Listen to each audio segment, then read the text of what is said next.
The funeral of Queen Charlotte of Mecklenburg-Strelitz. The funeral of Queen Charlotte, also known as Sophia Charlotte, graced the annals of history as the Queen of Great Britain and Ireland, marking her reign alongside King George III from the momentous day of their union on the 8th of September 1761 until her peaceful passing in 1818. Her marriage to George III also conferred upon her the title of Electress of Brunswick, Lunenburg, Hanover, before assuming the mantle of Queen of Hanover on the 12th of October 1814. Charlotte's legacy as Britain's longest-serving queen consort is undeniably remarkable, spanning an impressive tenure of 57 years and 70 days. Hailing from the ruling lineage of Mecklenburg-Strelitz, a duchy nestled in northern Germany, Charlotte's journey intertwined with this young and unmarried George III, who ascended to the British throne in 1760. In Charlotte, George found a suitable consort, although she was a minor German princess who was disinterested in the political sphere.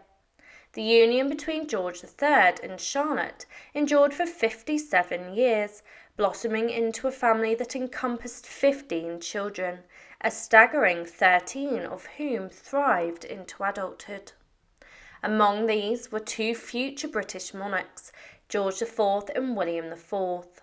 Furthermore, the family included Charlotte, Princess Royal, who later ascended to become Queen of Württemberg, and Prince Ernest Augustus, who eventually donned the crown as King of Hanover.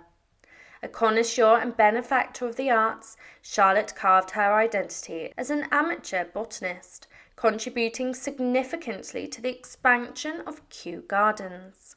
Her introduction of the Christmas tree to Britain, festooning one of the delight of children in Windsor during a Christmas gathering in 1800, stands as a charming testament to her cultural influence. Despite her illustrious contributions, Charlotte bore the weight of distress caused by her husband's recurring bouts of physical and mental afflictions, which eventually became a permanent burden in his later years. Her poignant bond with Queen Marie Antoinette of France, intertwined with the tumultuous era of the French Revolution, undoubtedly adding emotional strain to Charlotte's life. As the king's health declined, her eldest son George was appointed regent in 1811. Tragically, in November 1818, Charlotte passed away, her son George by her side, and remarkably, George III followed suit a little over a year later, possibly unaware of his beloved wife's demise, marking the end of an era deeply entrenched in history's pages. The funeral of Queen Charlotte, held on the 2nd of December in the year 1818, was a ceremonial event of profound significance and majestic grandeur, commemorating the passing of Queen Charlotte, who had peacefully departed this life on the 17th of November of the same year. This solemn occasion unfolded within the hallowed halls of St. George's Chapel, a sacred place where the final rites were conducted to honour and pay tribute to the revered Queen. It was here that Queen Charlotte found her eternal rest, enclosed within the newly constructed royal vault, a testament to enduring love and royal legacy envisioned by her husband, the esteemed King George III, who had initiated its creation back in 1804. A masterful depiction of the royal vault, crafted by the skilled hands of Alfred Young Nutt, the diligent surveyor at the chapel, in the year 1849, captures the essence of the vault's original manifestation. Over time, alterations and renovations were undertaken, particularly towards the end of the 19th century. These adjustments involved the relocation of the coffins, the removal of their former velvet coverings, and the installation of new polished oak and sturdy ironwork, transforming the resting place into an embodiment of regal elegance and permanence. The life of Queen Charlotte commenced on the 19th of May 1744 within the confines of a modest court in northern Germany. Born as Sophia Charlotte of the House of Mecklenburg-Strelitz, she embraced the royal mantle at a youthful age of 17, entering into matrimony with King George III on the 8th of September 1761. Thus she ascended to the position of Queen of Great Britain. Through a reign that transferred over 50 years, both Queen Charlotte and King George III stood witness to and navigated through pivotal historic events of global magnitude. These encompass the tumultuous era of the 7 Years' War, the expansion and consolidation of the British Empire in India, the fervour and upheaval of the American War of Independence, the seismic waves of the French Revolution, and the convulsions of the Napoleonic Wars. Among these monumental events, Windsor emerged as a sanctuary for King George III, Queen Charlotte, and their expansive family. The deep-seated connection to Windsor not only manifested in their residential abode, but also in their decision to commission the construction of the Royal Vault, a sanctuary envisioned as their ultimate resting place. However, at the time of their youngest daughter, Princess Amelia's passing in November 1810, the Royal Vault remained incomplete. Architect James Wyatt diligently toiled on constructing a corridor and vault beneath the oldest section of the chapel, later transformed into the Albert Memorial Chapel by Queen Victoria. The Royal Vault, an architectural marvel, mirrored the designs of the Hanoverian Royal Vault in Westminster.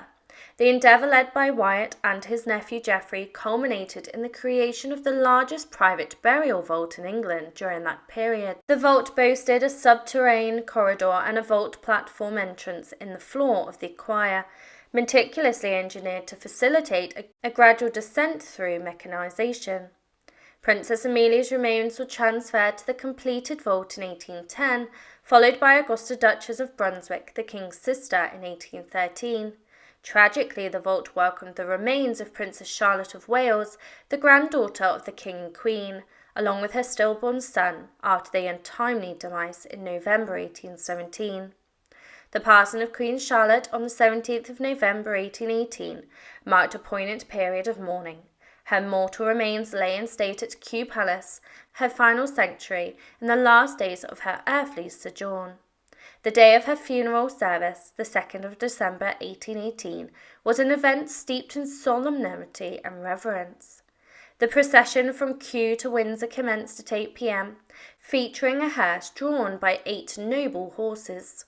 The procession paused at Frogmore to receive dignitaries, including the princes of blood royal. Notably absent from the funeral was the King, incapacitated by a prolonged illness, while the duties fell upon the shoulders of the Prince of Wales, acting as the Prince Regent at the time.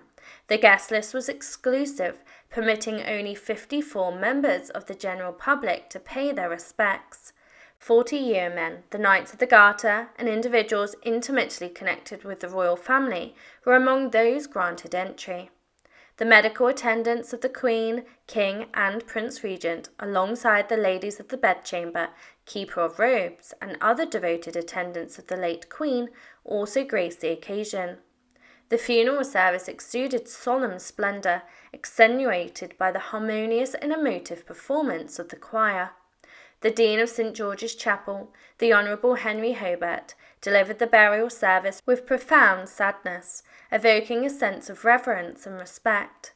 As the choir's harmonious melodies reverberated, the platform supporting the Queen's casket embarked on a gradual descent, orchestrated by what the New Monthly Magazine described as impeccable machinery, culminating at 25 minutes past 9.